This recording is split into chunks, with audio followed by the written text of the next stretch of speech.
નામો હરિહંતાણમ.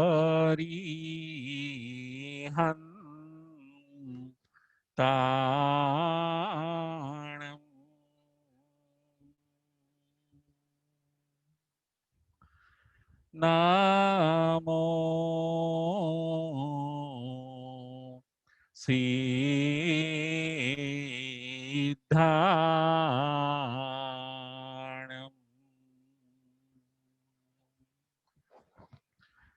નામો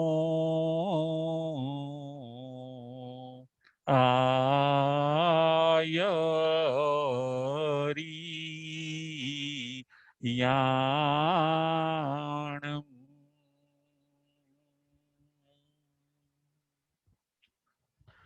નામો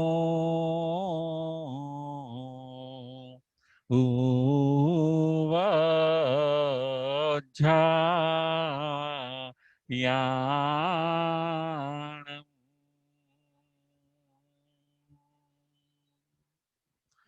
નામો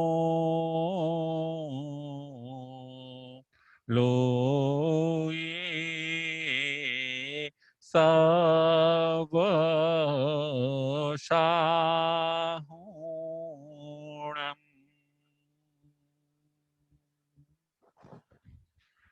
એસો પંચનમોકારો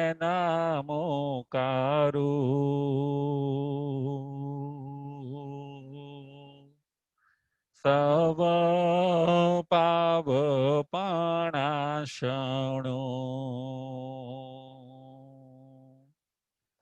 મંગલાણં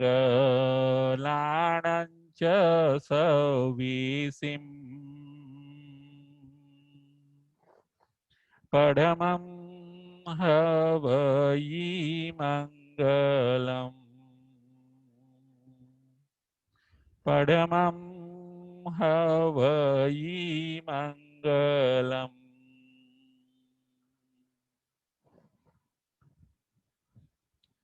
સિદ્ધાણમ નમો કિચ્ચા સંજયાણમ ચ ભાવૌ સંતિ સંતિ કરીલુયે પત્તો ગઈ મણુત્તરમ. પત્તો ગઈ મણુત્તરમ.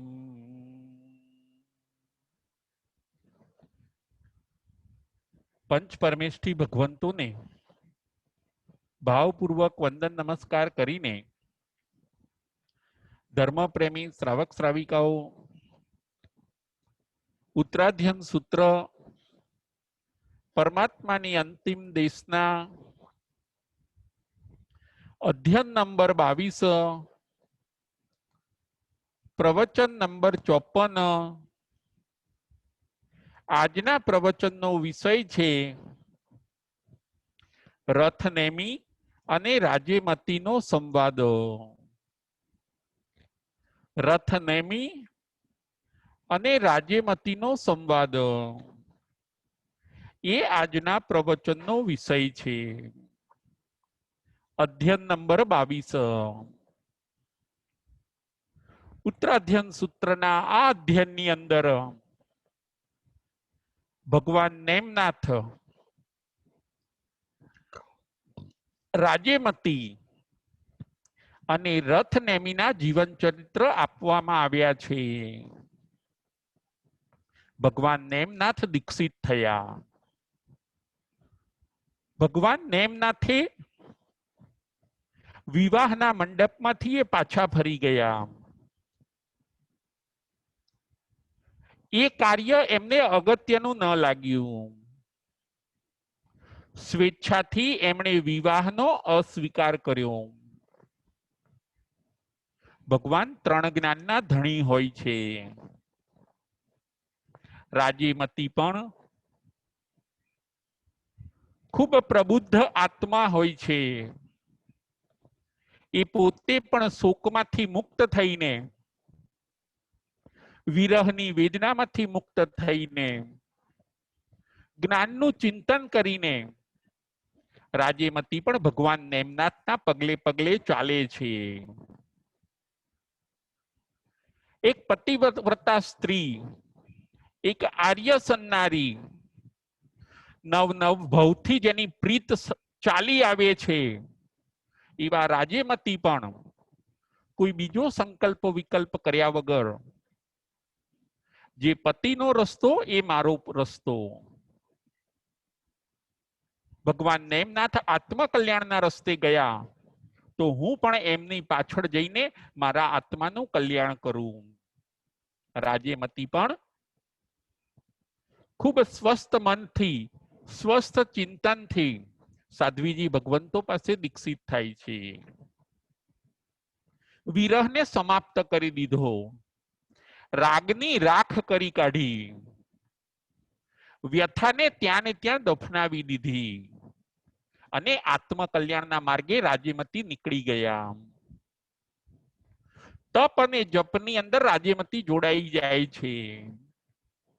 હવે એકવાર એવું બને છે કે રાજેમતી પોતે ઘણા બધા સાધ્વીજી ભગવંતોથી વીંટળાયેલા છે અને એ રાજેમતી ભગવાન નેમનાથના દર્શન કરવા માટે જાય છે. રૈવત પર્વત ઉપર ભગવાન નેમનાથ બિરાજમાન છે. રાજેમતી સાધ્વીજી ભગવંતો સાથે ત્યાં દર્શન કરવા જાય છે. રૈવત નામનો પર્વત, પર્વત ઉપર ભગવાન 1000 પુરુષો સાથે દીક્ષિત થયેલા છે. રાજેમતી સાધ્વીજીઓ સાથે ત્યાં જાય છે. પર્વત ચડતા ચડતા રસ્તાની અંદર વરસાદ આવ્યો, સાધ્વીજીઓ ભીંજાઈ ગયા. આ વરસાદનું સંકટ આવ્યું પર્વત ચડતા ચડતા. જે સાધ્વીજી ભગવંતોને જ્યાં જગ્યા મળી ત્યાં એ લોકો છુપાઈ ગયા. વરસાદ એમના ઉપર ન પડે, અપકાઈના જીવોની હિંસા ન થાય, પાણીના જીવોની વિરાધના ન થાય, એ આશયથી દરેક સાધ્વીજી ભગવંતો પર્વતની અંદર, પર્વતની ગુફામાં, કોઈ ઝાડ નીચે, કોઈ સુના સ્થાનની અંદર દરેક સાધ્વીજી ભગવંતો પોતે ત્યાં રોકાઈ જાય છે. રાજેમતી પણ વરસાદથી ભીંજાઈ ગયા, ભગવાન નેમનાથના દર્શન કરવા જાય છે. રાજેમતી ભીંજાઈ ગયા, વરસાદ બંધ થાય એવો નથી. પવન, વરસાદ, ગાજવીજ અને વાતાવરણ એવું બન્યું છે કે સાધ્વીજી ભગવંતો ડરી જાય, સાધ્વીજી ભગવંતો ભયભીત બની જાય. રાજેમતી પણ ભયભીત બનીને એક ગુફાની અંદર ચાલ્યા જાય છે. ગુફાની અંદર અંધારું છે, ગુફામાં અંદર કોણ હશે એ ખબર ન પડે. અને એવું બને છે કે એ ગુફાની અંદર મુનિ રથ નેમી બેઠા હોય છે. એ પણ નેમનાથ ભગવાનના ભાઈ હોય છે. મુનિ રથ નેમી ધ્યાનમાં હોય છે ગુફાની અંદર. રાજેમતીના જવાના અવાજથી એ ધ્યાનમાંથી જાગી ગયા અને રાજેમતીને જોયા. રાજેમતીના રૂપ, લાવણ્ય અને સૌંદર્યને એમણે જોયું. એક સાધ્વીજી ભગવંતને જોયા અને રથનેમી, મુનિ રથનેમીનું મન ચલિત થયું. મુનિ રથનેમીનું મન વિચલિત થયું. જુઓ, રથનેમીને સ્ત્રીનો ઉપસર્ગ આવ્યો. રાજેમતીને ખ્યાલ નથી કે અંદર રથનેમી બેઠા છે, ગુફાની અંદર અંધારું છે. પવનથી ભીંજાયેલા રાજેમતીજી પોતે ત્યાં નીચે બેસી જાય છે. વરસાદ બંધ થાય અને પછી બહાર નીકળું એવી એ પોતે રાહ જોતા હોય છે. ત્યાં અંદરથી રથનેમીનો અવાજ આવે છે. રથનેમી પોતે રાજ્યમતીને કહે છે કે હે રાજ્યમતી, તમે અહીંયા આવો. સારું થયું તમે આ ગુફાની અંદર આવી ગયા. તમે કોમળ છો, તમે સ્વરૂપવાન છો, તમે મારો સ્વીકાર કરો,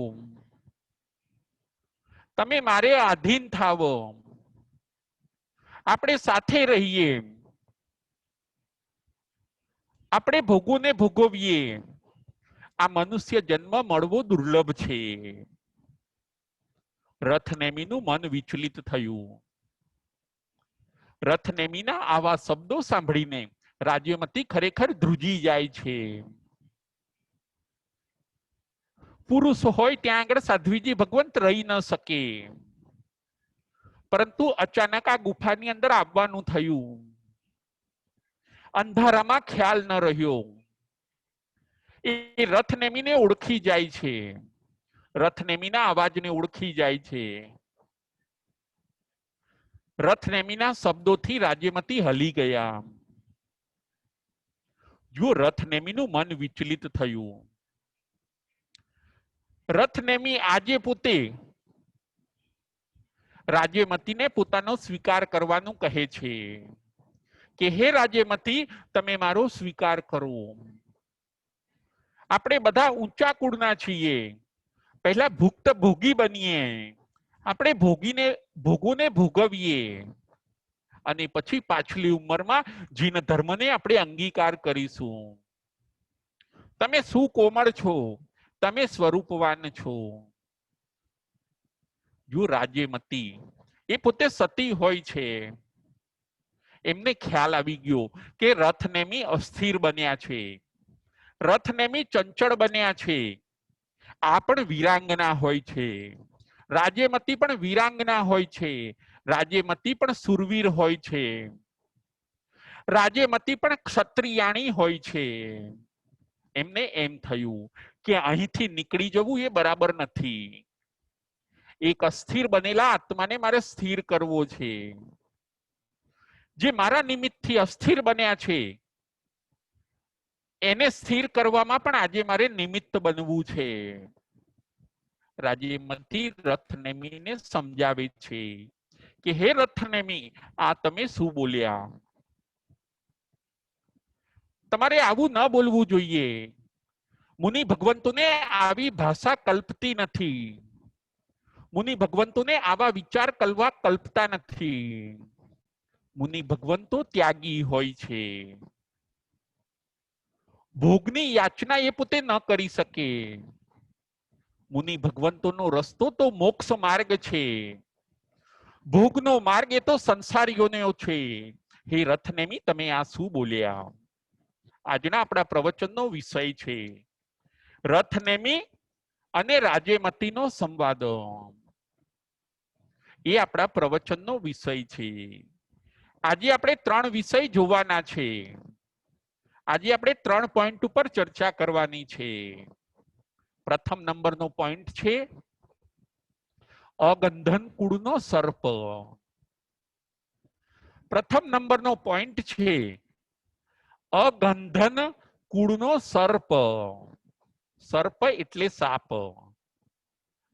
અગંધન કુળનો સર્પ. બીજા નંબરનો પોઈન્ટ છે હળ નામની વનસ્પતિ. બીજા નંબરનો પોઈન્ટ છે હળ નામની વનસ્પતિ. ત્રીજા નંબરનો પોઈન્ટ છે ગોવાળ અને ભંડારી.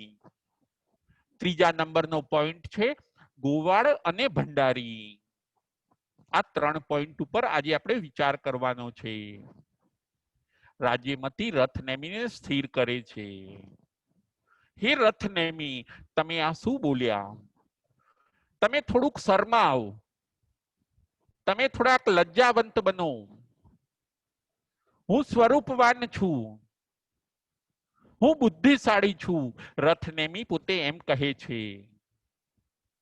રાજ્યમતી પોતે કહે છે કે રૂપમાં ભલે તમે વૈશ્રમણ હોવ, લલિત કળાઓની અંદર ભલે તમે નલ કુબેર હોવ, અરે ભલે સાક્ષાત તમે ઇન્દ્રનો અવતાર હોવ, છતાં પણ હું તમને ચાહતી નથી. મારું સગપણ તો ભગવાન નેમનાથ સાથે થયું હતું. ભગવાન નેમનાથે જ્યારે મારો ત્યાગ કર્યો ત્યારે મેં દીક્ષિત થઈને એ પરમાત્માના ચરણોની અંદર મારું પાવન જીવન મેં ધરી દીધું છે. હું ભગવાન નેમનાથને સમર્પિત થઈ છું. રથનેમી તમે આ શું બોલ્યા? તમે ગમે એટલા સ્વરૂપવાન હોવ છતાં પણ હું તમને ચાહતી નથી. હે રથનેમી તમે સ્થિર બનો. તમે આ શું કરવા બેઠા છો? આ ચારિત્રનું આપણે પાલન કરવાનું હોય, પરંતુ આ ચારિત્રના ચિથરા ઉડાડવાના ન હોય. આપણે તો મોક્ષના પથિક છીએ. આપણે તો મોક્ષ માર્ગે સાથે ચાલવાનું છે. મોક્ષ માર્ગની વાત સિવાય બીજી કોઈ વાત આપણને કરવી કલ્પતી નથી. હે રથનેમી તમે સ્થિર બનો. મને ભય લાગે છે કે તમે તમારા આત્માનું બગાડી ન બેસો. રથનેમી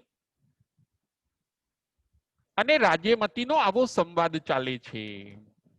હજી પણ રાજ્યમતી આગળ કહે છે, પોઈન્ટ નંબર 1, અગંધન કુળનો સર્પ.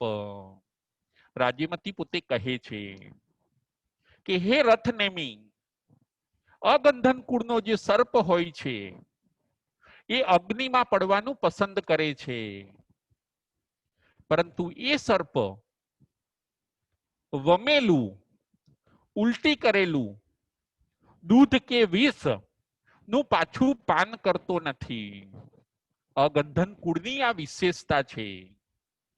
અગંધન કુળના સર્પની આ વિશેષતા છે કે એ એકવાર ઉલટી કરી દે પછી એ વસ્તુ સારી હોય કે નરસી હોય, પાછી એ વસ્તુને એ ભોગવતા નથી. એ સર્પ વમેલી વસ્તુને પાછી ખાતા નથી. અબંધન કુળના સર્પ જેમાં ધુમાડાઓ નીકળતા હોય એવી અગ્નિની અંદર પડવાનું પસંદ કરે છે, પરંતુ વમેલું એ પોતે ચાટતા નથી. હે મુનિ ભગવંત, આપણે પણ ભોગોને વમી દીધા છે. હવે આપણે ભોગોની ઈચ્છા કરવાની ન હોય. અહમ ચ ભોગરાયસ તમ ચ અંધગ વંદીણો. હું ભોગ રાજાની પૌત્રી છું અને તમે અંધક વિષ્ણુના પૌત્ર છો. આપણે પણ ઊંચા કુળના છીએ. આપણે પણ ઊંચા કુળના છોરા છોરી છીએ. આપણે પણ વમેલું ચાટવાનું ન હોય. આપણે અગંધન કુળના સર્પ બનીએ. એવું ના બને કે ગંધન કુળના સર્પ બનીને પાછું વમેલું આપણે ચાટીએ. પ્રતિજ્ઞા તોડાય નહીં. રાજ્યમતીનું કહેવું એવું છે કે પ્રાણ જાય પરંતુ પ્રતિજ્ઞા આપણાથી તોડાય નહીં. પ્રતિજ્ઞાનું શિર સાથે આપણે પાલન કરવું જોઈએ. મુશ્કેલી તો આવે અને જાય. પ્રથમ નંબરનો પોઈન્ટ હતો અગંધન કુળનો સર્પ. બીજા નંબરનો પોઈન્ટ છે હળ નામની વનસ્પતિ. હે રથને તમે સ્થિર બનો, નહીતર તમારી દશા કેવી થશે? હળ નામની વનસ્પતિ જેવી થશે. હળ નામની વનસ્પતિ એ પોતે નદી કિનારે ઉગે છે,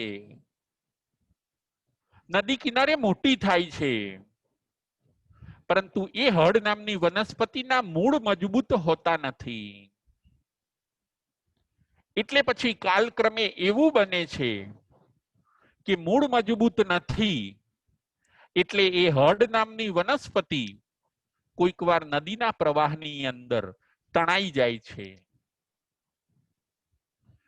તણાતા તણાતા એ હળ નામની વનસ્પતિ એ નદીના પ્રવાહમાં સેંકડો કિલોમીટર સુધી પોતે તણાય છે.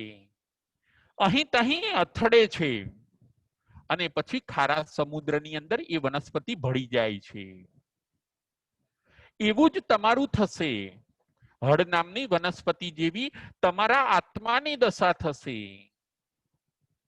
જાજા દિચ્છસી નારીઓ જયિતમ કાહિસી ભાવમ જાજા દિચ્છસી નારીઓ વાયા વિધુવ હડો અઠ્ઠી અપ્પા ભવિષ્યસી. તમારો આત્મા અસ્થિર બનશે. જ્યાં જ્યાં તમે સ્ત્રીઓને જોશો અને તમે પયે પયે વિષયંતો, તમે હે રથનેમી પગલે પગલે ખેદ પામશો. તમારી એ નબળાઈ બની જશે કે જ્યાં જ્યાં તમે સ્ત્રીઓને જોશો ત્યાં ત્યાં તમે ખેદ પામશો. સ્ત્રી ન મળ્યાના નિશાસા નાખશો તમે અને તમારો આત્મા અસ્થિર બની જશે. હળ નામની વનસ્પતિની જેમ અહીં તહીં ભટકશે અને ખારા સમુદ્રની અંદર પોતે પછી અંતિમ સમય ભળી જશે. એમ તમારા આત્માની પણ દશા એવી થશે. અહીં તહીં ભટકતા ભટકતા, સ્ત્રીઓના વિચાર કરતા કરતા, પગલે પગલે ખેદ પામતા પામતા તમે પણ અસ્થિર બનશો અને આ ભવ સમુદ્ર રૂપી ખારા સંસારની અંદર તમે પાછા ભળી જશો. અત્યારે તો તમે કિનારે આવી ગયા છો. અત્યારે તો તમારે અને મોક્ષને થોડુંક જ છેટું છે. હવે મોક્ષની પ્રાપ્તિ કરી લેવાય, પરંતુ હવે પાછા વળીને ભવ સમુદ્રની અંદર ન જવાય. જુઓ, સુભાષિતોથી, સુવચનોથી અને મધુર વાક્યોથી રાજ્યમતી રથનેમીને સમજાવે છે. રથનેમીનું મન આજે વિચલિત બન્યું છે. રથનેમીનું મન આજે વિહવળ બન્યું છે. રથનેમીને આજે ભોગો જોઈએ છીએ. એમનું મન આજે બેકાબુ બન્યું છે. એક સતી, એક સન્નારી આજે એમને સુભાષિતોથી, સુવચનોથી અને મધુર વચનોથી સ્થિર કરે છે. બીજા નંબરનો પોઈન્ટ હોય છે હળ નામની વનસ્પતિ. ત્રીજા નંબરનો પોઈન્ટ છે ગોવાળ અને ભંડારી. ત્રીજા નંબરનો આપણો પોઈન્ટ છે ગોવાળ અને ભંડારી. હજી પણ રાજ્યમતી રથનેમીને આગળ કહે છે કે જેમ ગોવાળ અને ભંડારી હોય છે, ગોવાળ એટલે ગાયોને ચરાવનાર મનુષ્ય. કોઈ ગામની અંદર એક ગોવાળ નક્કી કરવામાં આવ્યો હોય અને ગામની 100-200 ગાયોને લઈને, પૂરા એ ગામની ગાયોને લઈને એ પોતે ચરાવવા જાય છે. સવારે ચરાવવા લઈ જાય અને સાંજે એ ગાયોને લઈને પાછી આવે છે. એ ગોવાળ પોતે ગાયોને સાચવનાર છે, પરંતુ એક ગોવાળ ગાયોનો માલિક નથી. તમારું પણ એવું જ બનશે, માટે તમે સમજી જાઓ. જેમ ભંડારી, ભંડારી એટલે કેશિયર. કેશિયર એ પોતે ધનને સાચવનાર છે, પરંતુ ધનનો માલિક નથી. તમારી દશા પણ રથનેમી એવી થશે. આ ચારિત્રને, આ મુનિવેશને માત્ર તમે સાચવનારા બનશો, પરંતુ આ મુનિવેશના માલિક નહીં બનો તમે. માટે તમારી પણ દશા ગોવાળ અને ભંડારી જેવી ન બને.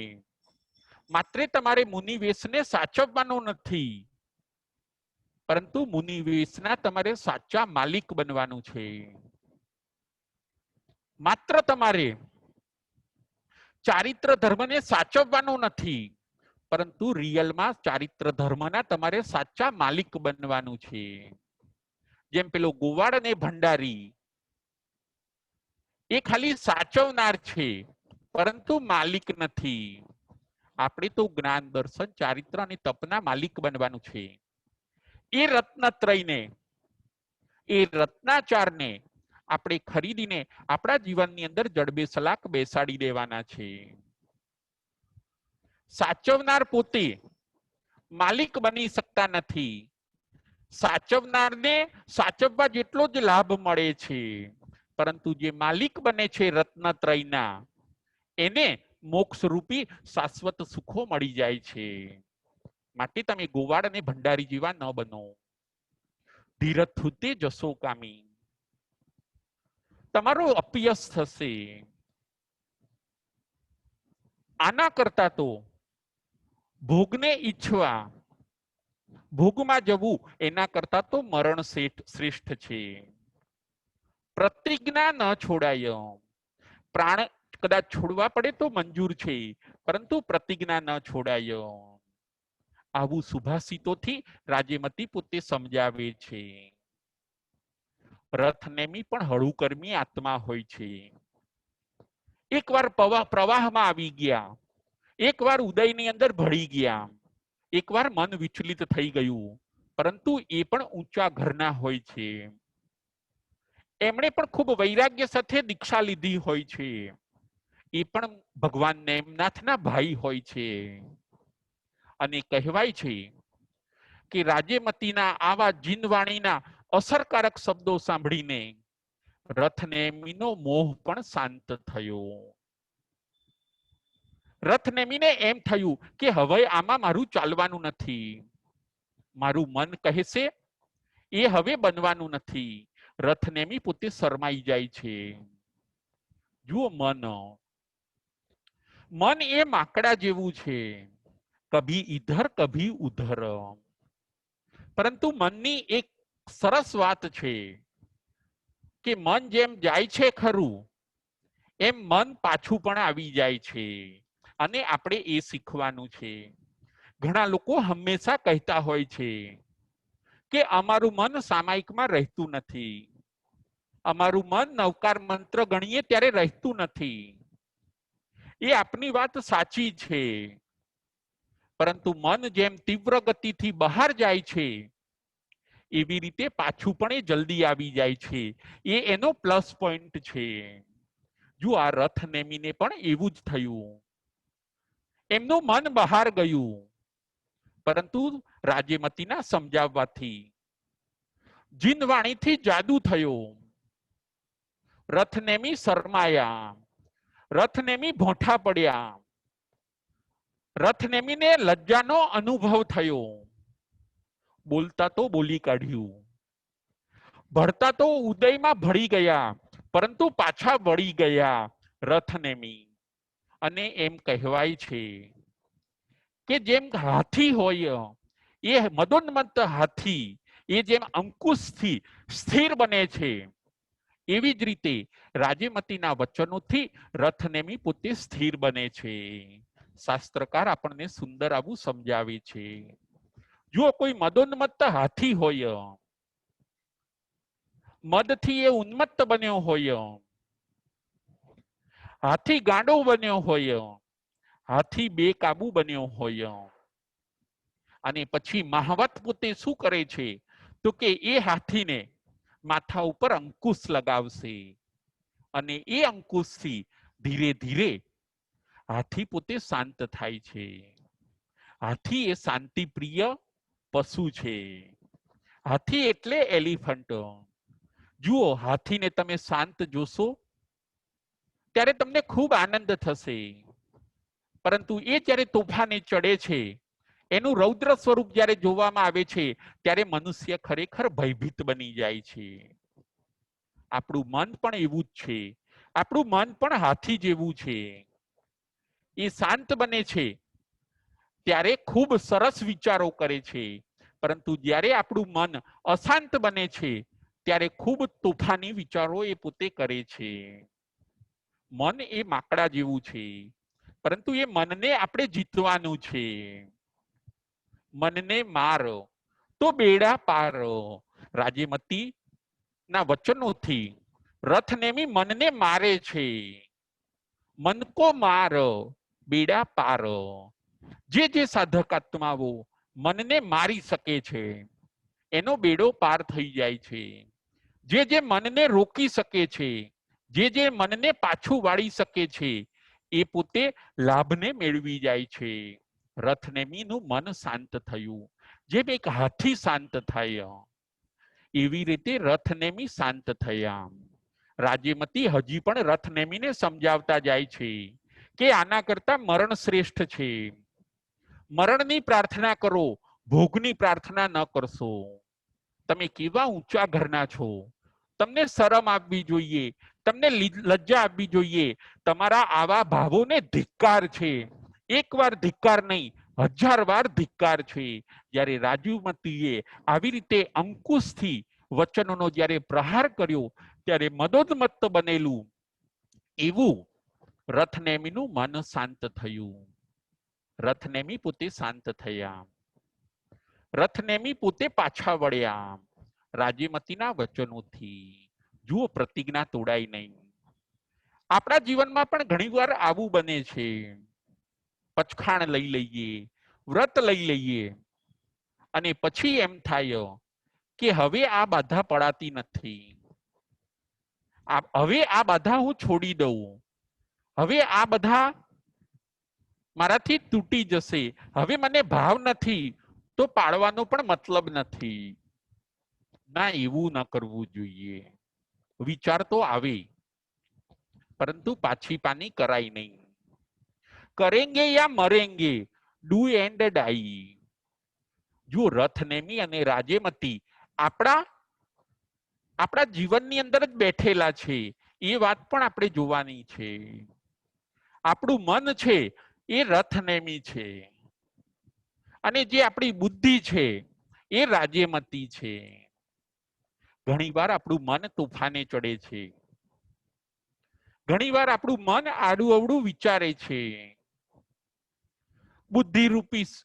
બુદ્ધિરૂપી રાજ્યમતી આપણને આપણી બુદ્ધિ, સદબુદ્ધિ પાછી સમજાવે છે કે આવું ન કરાય, આવું ન વિચારાય. અંદરથી બુદ્ધિની પ્રેરણા મળે છે, પછી મન પાછું ફરે છે. મન એ રથનેમી છે અને આપણા જીવનની અંદર બુદ્ધિ એ રાજ્યમતી છે.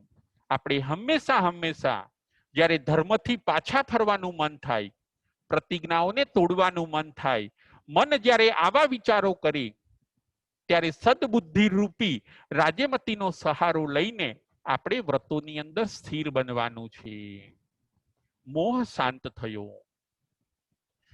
રથનેમીનો મોહનો મોતિયો ઉતરી ગયો. નેત્ર હવે નિર્મળ બન્યા, આંખો હવે નિર્વિકારી બની. લજ્જાનો અનુભવ થયો. આપ જે કહો છો તે સત્ય છે, હું ભાન ભૂલી ગયો હતો, હું સ્થિર થઉં છું. આપને મેં વિહવળ કર્યા, આપને મેં કસાય ભાવથી કલુષિત કર્યા, હું આપની ક્ષમા યાચના માંગુ છું. જો ઉપાદાન સરસ હોય છે, ભવ્ય આત્મા હોય છે, છઠ્ઠે અને સાતમે ગુણસ્થાનકે રમનાર આત્મા હોય છે.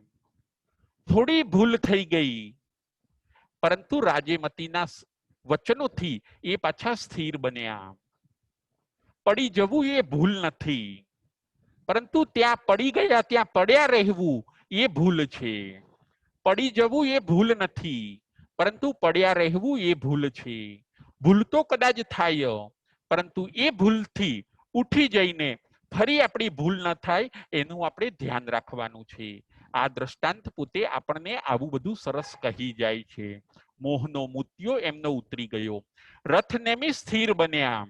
રથનેમી પાછા 5 મહાવ્રતોની અંદર અને ધ્યાનની અંદર પાછા લાગી ગયા. એ પોતે 5 સમિતિ અને 3 ગુપ્તીનું પાલન કરવા લાગ્યા.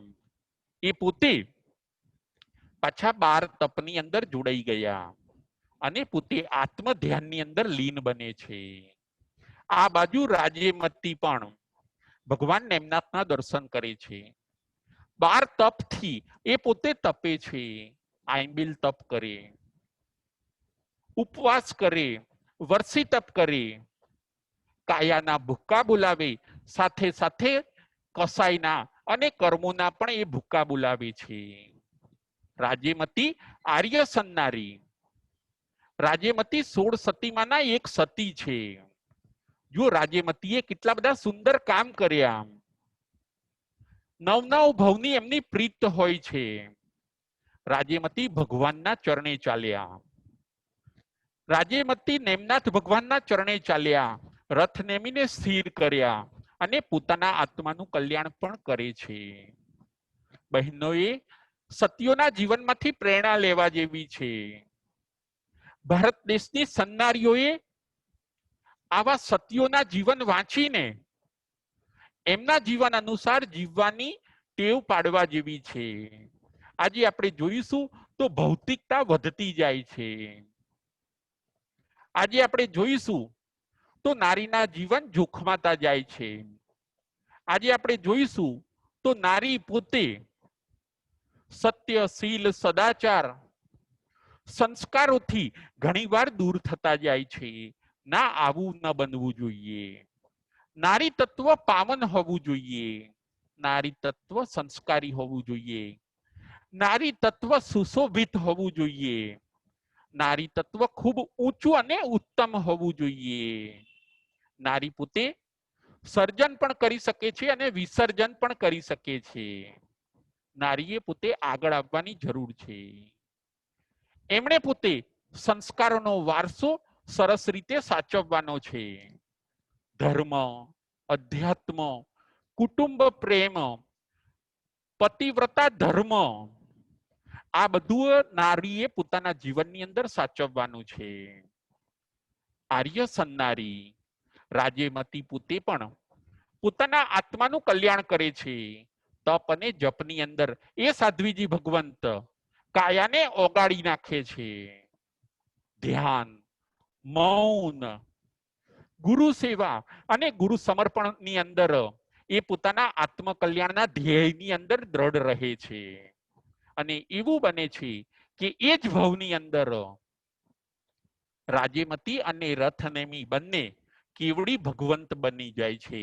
ચાર કર્મનો એ પોતે ક્ષય કરે છે અને કેવડી ભગવાન બને છે. આ બાજુ નેમનાથ ભગવાન પણ જે આપણા 22માં તીર્થંકર ભગવંત હોય છે, એ પણ પોતે તીર્થંકર ભાવ તીર્થંકર બને છે.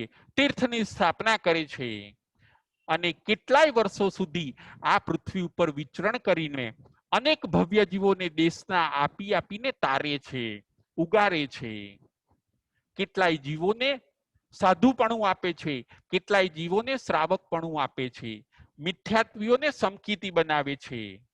અજબ ગજબની શાસન પ્રભાવના નેમનાથ ભગવાન કરે છે. એ નેમનાથ ભગવાનના ટાઈમની અંદર જ કૃષ્ણ વાસુદેવ હોય છે. એ કૃષ્ણ વાસુદેવ શ્રી કૃષ્ણ એ પણ ધર્મની દલાલી કરીને એમના જ શાસનની અંદર તીર્થંકર નામ ગોત્ર કર્મને ઉપાર્જન કરે છે. જો એક પ્રગટેલો દીવો ઘણા દીવાને પ્રગટાવી શકે છે. પારસમણી જેટલા જેટલા લોખંડને સ્પર્શ કરે એટલા લોખંડને એ પોતે સુવર્ણ બનાવી દે છે. આપણે પણ આપણા આત્માને સુવર્ણ બનાવવો છે. આ અધ્યયનમાંથી આપણને ઘણું બધું શીખવા મળે છે. કદાચ આપણું મન બહાર જાય તો એને પાછું આપણે લાવી દેવાનું છે. આ અધ્યયનની અંદર ભગવાન મહાવીર સ્વામી આપણને એ કહેવા માંગે છે. મન જાય એ ગુનો નથી, પરંતુ ગયા પછી એ પાછું ન આવે એ ગુનો છે. મનને તમે તરત પાછું લાવી દો. રથનેમીની જેમ રથનેમી અને રાજ્યમતી પણ મોક્ષે જાય છે. આયુષ્યનો કર્મનો ક્ષય કરીને ભગવાન નેમનાથ પણ મોક્ષે જાય છે. ત્રણેય આત્માઓ મોક્ષે જાય છે. ઉત્તરાધ્યન સૂત્રના આવા સુંદર ભાવોને જે આત્મસાત કરશે એ ચોક્કસ પોતાના આત્માનું કલ્યાણ કરશે. આજના આપણા પ્રવચનનો વિષય હોય છે રથનેમી અને રાજ્યમતીનો સંવાદ. આજના પ્રવચનની અંદર આપણે 3 પોઈન્ટ જોયા.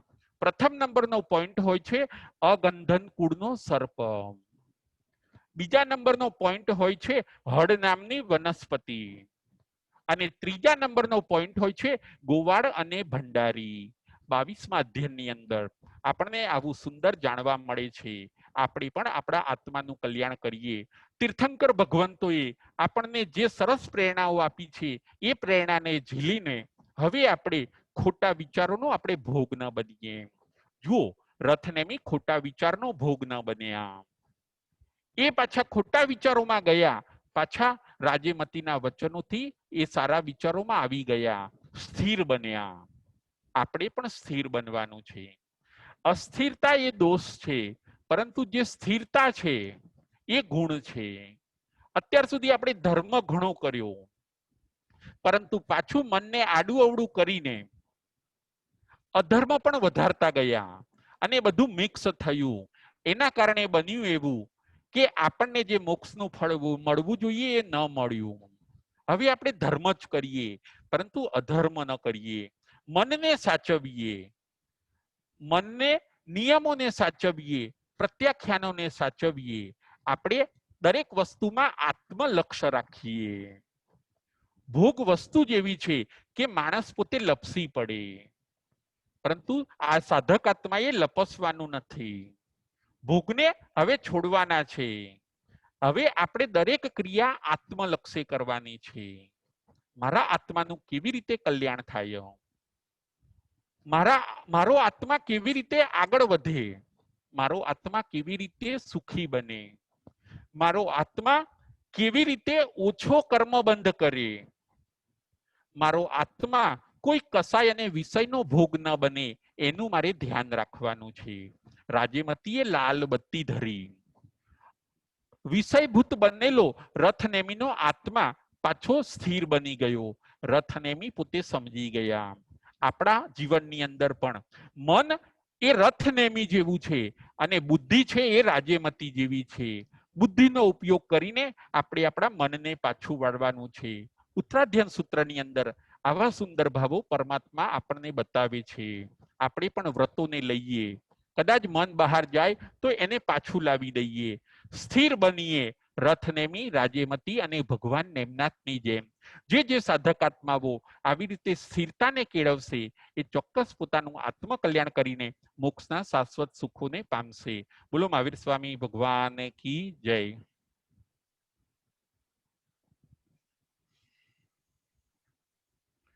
જમ્બાઈદમ બચ્ચામિલિયમિન ખરમ ચકરમ પયૈણમ વિનયણમ જોગિનમ ઘોષિનમ સુઠુદિનમ દુઠ્ઠુ પડીચિયમ. અકાલે કહો સજાઓ, કાલે ના કહો સજાઓ, અસજાઈએ સજાયમ, સજાઈએ ન સજાયમ. એમ ભણતા ગણતા ચિંતવતા જ્ઞાનના 14 અતિચાર માયલો. કોઈ પણ અતિચાર મને કે તમને લાગ્યો હોય તો અરિહંતન સિદ્ધ કેવડી ભગવાન આપની સાક્ષીએ તસમી ઈચ્છામિ દુક્કડમ. પ્રશ્નોત્તરી.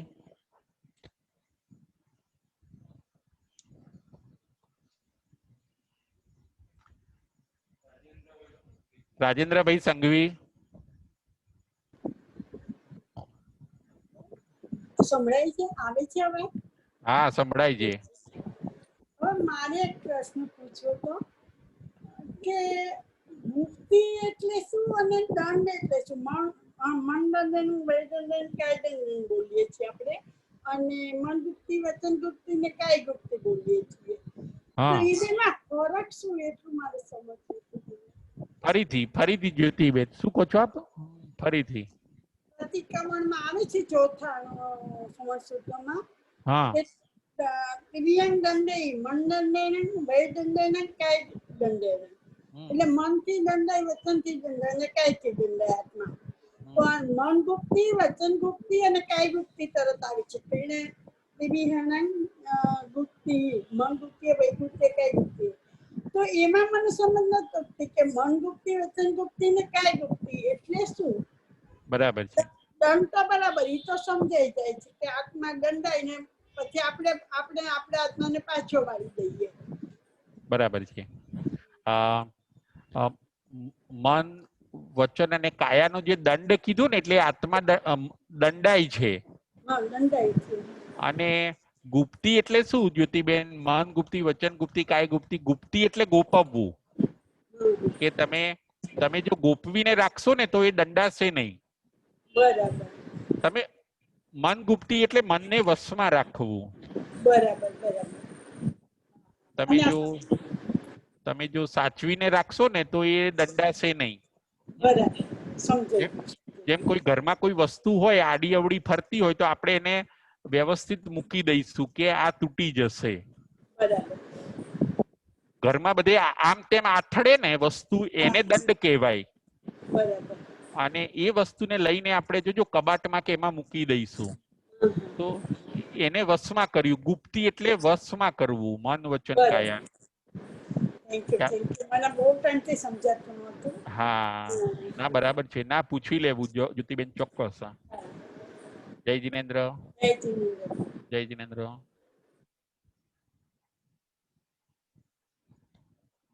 કોઈને એક પ્રશ્ન કંઈ પૂછવું હોય તો?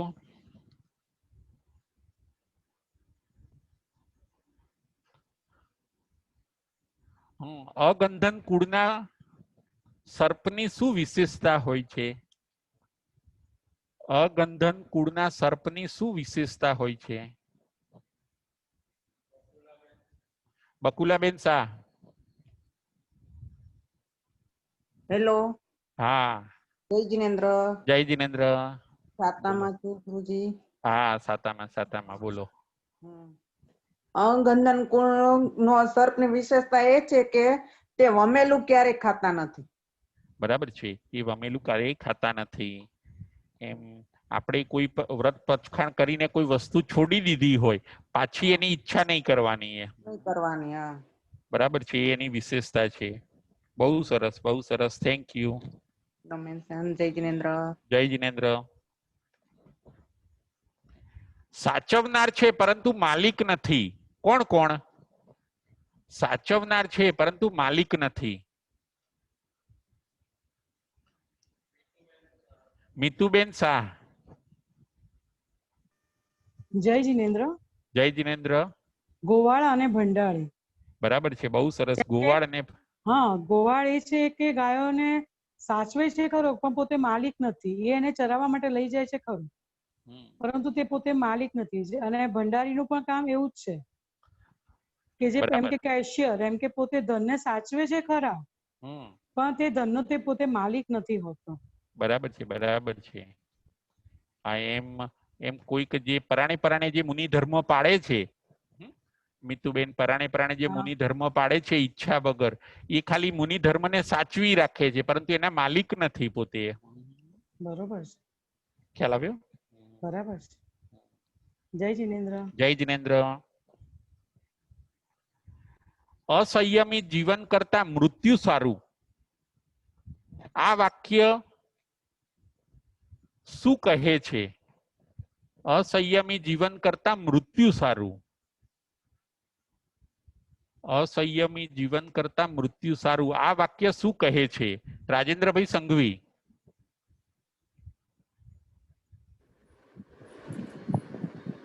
કે એમાં એવું કહેવાનું છે કે જો અસંયમમાં જતા રહીએ, સંયમ લીધા પછી, અને જ્ઞાન દર્શન ચરિત્ર મનોવચન કાળથી દંડાઈ જઈએ, તો સંયમમાં રહ્યા એટલું જ લાગે કહેવાય, પણ એ અસંયમમાં વયા જાય. અસંયમમાં વયા જાય એટલે તો કઈ અર્થ જ ના રહે. આત્માની શુદ્ધિ ના થાય. આત્માની શુદ્ધિ કરવી હોય તો એ ત્રણેયને મનને વચન કાયાને કાબુમાં રાખવા જોઈએ, સંયમમાં રાખવા જોઈએ. બરાબર છે, બરાબર છે. અને પ્રતિજ્ઞાને જ્યોતિબેન પ્રાણની જેમ સાચવવી જોઈએ, એ વાત સાચી કે નહીં? હા, સાચી સાચી વાત છે. બરાબર છે, બરાબર છે. હવે આગળ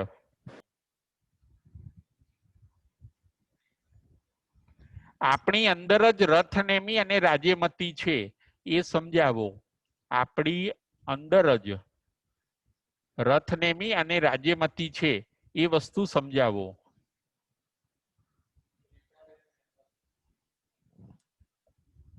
રીટાબેન મહેતા. જય જિનેન્દ્ર રાજુભાઈ. જય જીનેન્દ્ર.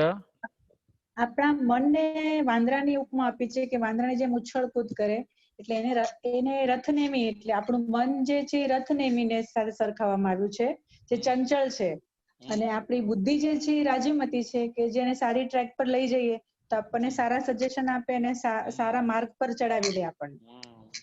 આપણી બુદ્ધિને રાજ્યમતી સાથે સરખાવવામાં આવી છે. બરાબર છે, બરાબર છે. બહુ સરસ. જય જિનેન્દ્ર. જય જીનેન્દ્ર. રાજ્યમતી રથનેમીને શું શું સમજાવે છે? રાજ્યમતી રથનેમીને શું શું સમજાવે છે? રાજ્યમતી રથનેમીને શું કહીને સ્થિર કરે છે?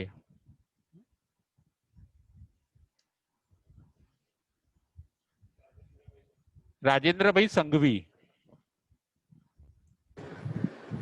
રાજ્યમાંથી રણનમીને કહે છે કે અંગસુના સર્પ જેવા બનો કે જે વમેલાને ચાટે નહીં. તમે વમેલું ચાટવા તૈયાર થયા છો, એટલે એનાથી તમે પાછા બળો. અને હળ જેવી વનસ્પતિ, જે પાણી, એના મૂળિયા બહુ ઊંડા હોતા નથી, એટલે પાણીમાં તણાઈ જાય છે અને ખારા પાણીમાં દરિયામાં ભળે છે. એવા તમે ના બનો. તમે સાચા ધર્મમાં સ્થિર થાવ એમ. અને ગોવાળ અને પેલા ભંડારી જેવા પણ ના બનો, કારણ કે જ્ઞાન દર્શન ચારિત્રને એવી રીતે નથી સાચવવાના. જ્ઞાન દર્શન ચારિત્રને આ મરી જવું શ્રેષ્ઠ પણ છોડવું નહીં સારું, એવું એવું કહી અને કે છે કે તમે પાછા વળી જાવ એમ. બરાબર છે, બરાબર છે. આવી રીતે સમજાવે છે રાજ્યમતી રથ નેમીને. બરાબર છે, બહુ સરસ. જય જિનેન્દ્ર. હળ નામની, હવે આગળ પ્રશ્ન, હળ નામની વનસ્પતિની શું દશા થાય છે? હળ નામની વનસ્પતિની શું દશા થાય છે?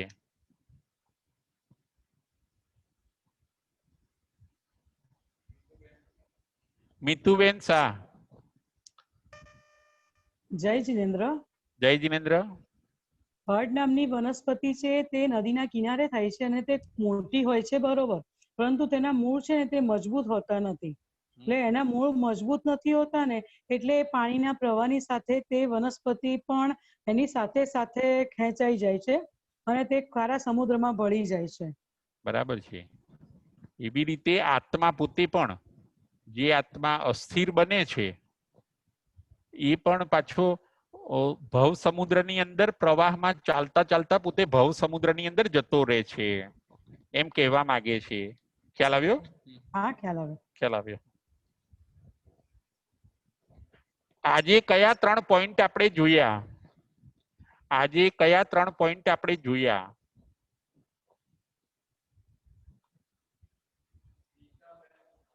મીતાબેન શાહ. જય જીનેન્દ્ર રાજુભાઈ. જય જીનેન્દ્ર. અગંધન કુળ, આપણે જે 3 પોઈન્ટ જોયા એમાં પહેલો પોઈન્ટ છે અગંધન કુળનો સર્પ, બીજો પોઈન્ટ છે હળ નામની વનસ્પતિ અને ત્રીજો પોઈન્ટ છે ગોવાળ અને ભંડારી. બરાબર છે, બહુ સરસ, બહુ સરસ. 3 પોઈન્ટ આજે આપણે જોયા. બરાબર. હા, આગળ પ્રશ્ન હવે બીજો.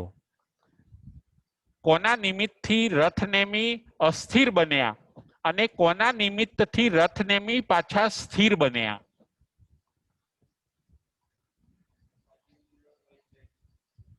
રાજેન્દ્રભાઈ શેઠ. બંનેમાં રાજ્યમતી નિમિત્ત બને છે. બરાબર છે, બરાબર બંને છે, પ્રસંગો માટે.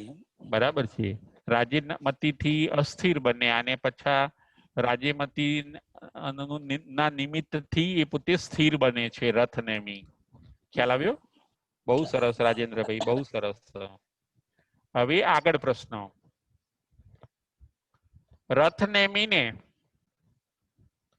રથનેમીને કયો પરિસહ આવ્યો?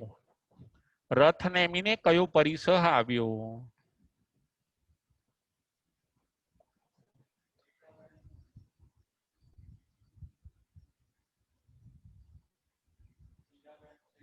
ગીરાબેન શેઠ. જય જીનેન્દ્ર. રથનેમીને સ્ત્રીનો ઉપસર્ગ આવ્યો કહેવાય. બરાબર છે. રાજ્યમતી ગુફામાં પ્રવેશે છે ને પછી. બરાબર છે. રથનેમીને સ્ત્રીનો પરિસહ આવ્યો. બહુ સરસ ગીરાબેન, થેન્ક યુ. જય જીનેન્દ્ર. જય જીનેન્દ્ર. હવે આગળ